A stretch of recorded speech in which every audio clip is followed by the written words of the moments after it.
You're locked into Brand Culture Collective with Simon Delaney and Rundell. So this week, I want to get into, Krept Konan. They've partnered with a business partner to do a local local wholesale supermarket called Saveways. So I just want to touch on a few things, such as how they've gone about it and also from a design perspective, what we could kind of do to bring value. So I've got a few questions here. Like when we think of like the new supermarket, like what comes to mind? Like when you see it, like I'm pretty sure you've seen it on socials. affordable. That's the main thing. Yeah, community. Yeah, I think it's really a community-based project. I think even the way they promoted it as well, and everything that they said about it, obviously it's hard not to be influenced by what they said. Yeah, it's given very much that local community project for the area that they grew up in, innit?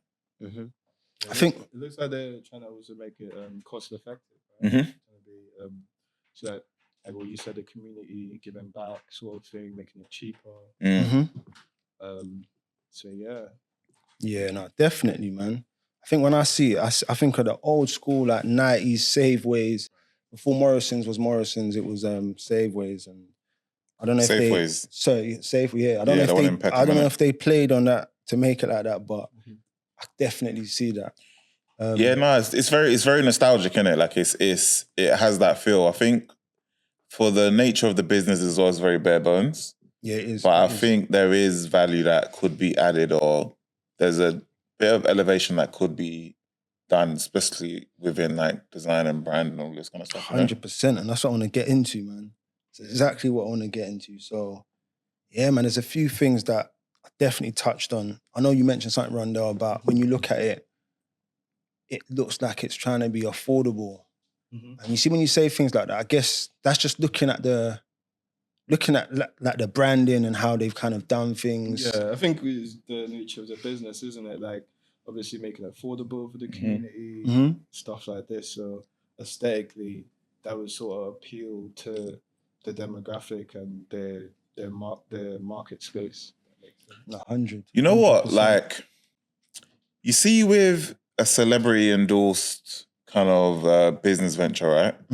They very much rely on their celebrity. 100%. And I think, obviously, that's the tool that they have. But if it was a traditional business or like you didn't know who was running the business, I think it would be a lot more visual and have a better, not better, like to say it's rubbish, but like a more premium I like how look you and said feel. that. Do you know what I mean? Do we think people would care as much? Yeah, because listen, I think you're saying that they would, what, if they did it premium? If they did it premium... No, if they didn't have that celebrity element of No, people wouldn't care, but I think if you're not a celebrity, of course, you have to come proper. You have to put your best foot forward, isn't it? Yeah. But with them, like you said, they already got that superpower. So, yeah, people would care. Like you saw like at first how everyone on Instagram was like, whoa, this is one for the community. Let me quickly go, I'm gonna shop there, which is good because that's what it's for, right? So it's doing its job. It's kind of like a marketing cheat sheet, right? They leverage off of their existing fan base and existing cultures in a sense, right? That's conversations that we've had there on other things as well, like how people and celebrities do that. So I'm gonna dive into like a little bit more from a design perspective, like what they've done. So I've looked at their website, their branding, and certain things. And this is not to take any shade at it. You know, I think you mentioned something very important, Rhonda, that, you know, they've come at you in a way where it's about the community. It's not trying to be premium. We're not trying to come luxury. We're just trying to say, look, this is for the community. We're doing it. Well, we got a percentage of it. We're doing it. And, you know, you can get all your favorite products here. I'm going to dive into their website. So if you look at their website, they've got strong, bold colors. So they've got like a yellow, they've got a red, they've got a blue. There's a few things clashing, you know. What's your thoughts on that? I don't know, I've got a question to throw back at you. Like from, obviously, your perspective and your experiences in UX, UI, like why would you say it doesn't work? Outside of just the colours, but like why doesn't it work? So the website I'm looking at now, I think is a website to give information. And if things are just clashing, you already lose that whole point of what you're trying to do. So yeah, just that already. So I say that's why it doesn't really work, because the colors are clashing. It just doesn't. It's not doing what it's supposed to do. Unlike, them opening it, announcing it. That does a job, but the actual website's not doing what it should be doing. Do you have any take on it? Yeah, well, in terms of legibility, obviously, so again, the entire, like, I don't know if the market space, obviously, people that go to these wholesale spaces, I don't know if they shop online, right? I think they probably shop. True. They actually use the membership subscription based 100% business model. So I don't know I would like to see what the percentages is of online shoppers, and if obviously it exceeds what our expectation, maybe that's a good reason to then now make the website legible and aesthetically good. Yeah. I think what Simon's saying is true. Like, they can touch on a few basic elements, like we're highlighting here, like in terms of the color palettes they use in simple things. 100%. There's obviously older people, and if you add certain combination of colors, it doesn't necessarily quite reflect and make it more legible for the person looking at it, right? Yeah, because there's color blind and all of this stuff. Color blind, all of people, this stuff. like elderly people, Yeah. So obviously people with lesser vision, etc. So I think there's a space there, a huge space, to get more customers, to get more people rolling, to get more people onto their platform. I mean, from a UX UI perspective. So what I've also done as well, so I've taken a little stab at the website. So I've done like a little light rebrand. So basically what you're saying is I've improved on the colors, toned down the red, because I thought the red is, especially like when you learn about color theory, talking from a designer perspective now, red can be quite a harsh negative color depending how you use it, right? So what we've done is I've brought the blues and the yellows out a little bit, simplified things, used hints of colors, a lot of more white space so that text can really breathe. Some of our products that we use, I've shown it in a more cleaner way. And then we've got deals and we've got certain things. But like, once again, we know the website is not supposed to be something where you shop online, 100%. It's supposed to give information. So I've given little bits of information. Maybe they've got deals they want people to know about, certain things like that. So just a little light rebrand. That's what I've done. And I can say it's definitely like just bringing information up. Yeah, because what they're doing is great, right? It does what it does, but this is more of just little slight improvements so that it can improve legibility. They can have this information be more legible for the customers. Their existing journey, whether it is through apps, whether it is through marketing, brochures, etc. And the app stuff. So I'm glad you're talking about the app stuff, because there's so much, especially like when we talk about value, there's so much things you could do to bring value into the customer experience. Just so much things. I know like we spoke about like memberships and how, what was it again? Costco. That's it. Costco uses a membership, but you have to like physically go there and get a card and pay for it. And there's apps. I'm not too sure if they do. They've probably updated it. I don't know, probably. I think so, they do, but that's not really the focus of the business for Costco, isn't it? Like, it's just the memberships. But I think with Saveways, right, I think the version that you've done fixes a lot of core UX and basically web design principles that they're not following. So definitely, I'd say, for example, accessibility within websites, and especially when you're having two contrasting colors together, that can cause a problem. There's like, Google doesn't necessarily rank your website based on your accessibility and color, but like good accessibility is good SEO. So 100%. The better that your website flows and operates, the higher you'll rank on. Yeah, also retention, right? Yeah, and exactly. Retention. Yeah, so it's like, unless they continue to rely on their celebrity to continuously push this supermarket, then outside of that, there might be a struggle when it comes to promotion. just based on the visuals and the way that's been put together. Not slagging off, not saying like it's the worst thing ever, because we know they can do it as but well. there are a huge reason to dominate this sector, right? Because I think other wholesale resellers like the Saveways isn't actually doing this, right? No, they're not doing this. They're not actually. They're not doing this. 100% not doing it. Okay, but there's a need to obviously make it more contemporary, make it more app friendly, like we've done. So. Yeah. Because if you contrast, okay, cool, within branding, in the world of branding, brand is not just your logo, your color palette and all that stuff.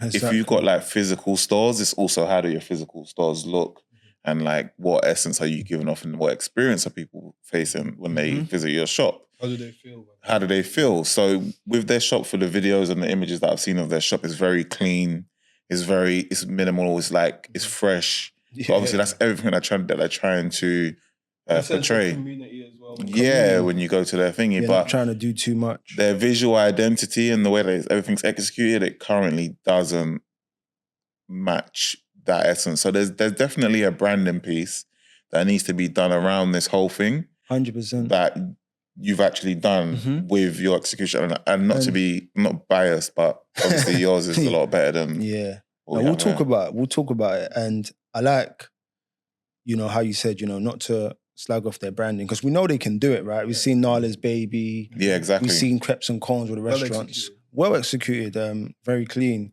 But yeah, so let's dive into the app. So with the app, I've just really focused on something quite simple, a splash page, utilizing the colors, thinking about the customer at the core of the experience. So you have things like the membership card, so they can update it there. Just get it there. Everyone's got a phone, a smartphone. Just get it, download the app, get the membership card. That also puts some sort of money into their pockets as well from a business perspective. You've got a profile page so they can check about their orders, their favorites, membership card transactions. It could be, they could expand on so much things, but like I said, this is just scratching the surface of what could be. Yeah, like you said, you can dominate this market. Your friend, build a community. Easily. Or let's say, you can make it tailored to families, married couples. Maybe, how many times, if you're living with your missus, she might ask you to help you do the shopping and you might forget because you don't buy these things. Yeah. So there could be something in the app within the system where there's reminders, because I don't know about you. Sometimes when you go to like shopping market, sometimes the Wi-Fi is bad in there. Yeah. Sometimes, most times it's bad. But yeah, that's just a suggestion. But like I said, I'm just scratching the surface. There's other ideas as well, like an indoor navigation system, which can make things easier in terms of, from both business perspective and both customer experience. You're trying to find something. It's on the app. It tells you where it is. It lets you know if it's in stock or not. And also from a business perspective, it lets you know what's in stock and what's not in stock. So everything's digitalized. I'm not trying to say you won't need people to count it, because you will, but anything to make your life easier, such as a way customer doesn't always have to ask someone, do you know where this is? Or do you know where that is? Just making a customer experience easy as possible. So yeah, those are just a few concepts. And then I've got like the branding that I've done, a billboard, the basket, splash page, just trying to get you to envision how these colors can just be a little bit more playful and brighter. So yeah, that's it really. Yeah, and I'm sure even in that membership model, there's scope to have like a sort of wholesaler membership card as well that can possibly be a different color. Oh yeah, defo.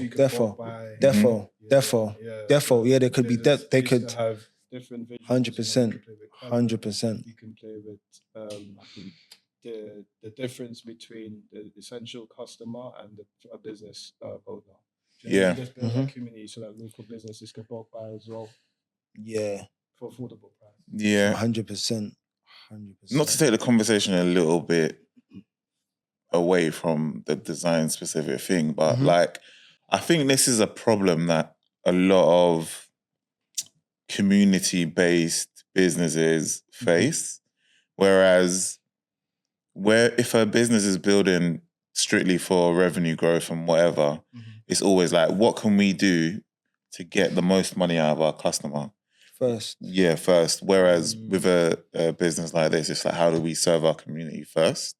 And oftentimes with the community-based ones, they forget about the experience of the customer and the promotional strategy, which is why people start stuff all the time for communities and it just always fails because they don't think about the commercial element. And I'm sure these guys are, but again, with the promotion and the brand strategy and all of these different strategies, social strategy, how I'm struggling to see how it lives on. And like, obviously, as we know, a logo isn't the be-all and end-all, right? It's just a tool for recognition. So with what they have at the moment, the recognition, I don't think it's strong enough in order for it to grow past their celebrity. Do you know what I mean? You know what, yeah? I think I can definitely say from some research of watching videos, like I was watching Graham Daily. You know, Posty does that driving thing when he interviews people. So Krept Konan, and they were talking and he was saying about some of the products that they have in Saveways. It's a lot of products where people have to go to different shops to go and kind of get this product. So this is kind of like I won't say the first place, but a place where you can kind of get everything in one place. So that is some sort of customer experience thinking, but it could be a bit more streamlined. I think there could be a bit more awareness. It could be a little bit more streamlined, if that makes sense. Yeah, definitely. Yeah. That's a good USP to have. It is a good USP. But it needs to now reflect to their customers. And that's on the website as well. That's on the website, but if you look at the website, it's all the way at the bottom. Oh, okay. So if you're trying to shout about that, it'll make sense to have a call to action to be like, look, find all your places, find all the ingredients. Obviously, they know who they're talking to in one place at the top. And then, you know, but it's kind of hidden at the bottom. And, you know, it's not legible. So you even get confused when you land on there. But yeah, I agree with you though. I think a lot of businesses, when they're starting up, they just think about how can they get the money first. They don't really think about the user experience. And I say that the user experience is something where you have to have a certain kind of skill sets and you have to have understanding of strategy. And I feel like a lot of people might not want to spend that kind of money and time and patience. Because it's not really, I mean, I won't say it's more of a long-term guarantee, if anything, instead of a short fix. Or you don't know that you need it. Yeah, you might not even know that you don't even need it. Yeah. It's true. Yeah, it's true. 100%. But it's definitely important, right? Yeah. It's important. Right? If you think about all, like, individually, like, if you think of yourself like as I don't know, Tesco, Sainsbury's shop, if you subconsciously, you don't see these things. But again, this is why all these other, obviously, like grocery stores, whatever, have started doing the membership things. Do you know what I mean? Yes. One does it. Yes. And then now with like a Tesco, you feel, okay, cool, everything's cheaper. Like, again, it's the element of cheaper, but the journey is the club card, the reward points, the system, the app. Do you know what I mean? It's all part of the customer experience, right? And I think that lives with us to the point that even if you're not in there, you feel a part of something, right? Yeah. It's the feeling of, because Tesco goes every little helps. Yeah, and it's the feeling of inclusivity. 100%. And little, you know, you're getting value for money. And value for money. Because you just mentioned Tesco, right? Tesco's got a latest campaign where it's literally around the club card. Yeah. And I'm not going to explain the campaign, I'll probably get it wrong, but it's like, it's just showing the benefit of the campaign over someone's lifetime. And then there's another contrasting couple that doesn't use the club card. And they've basically branded this couple as the club card couple, and they experience and they're part of this club, literally.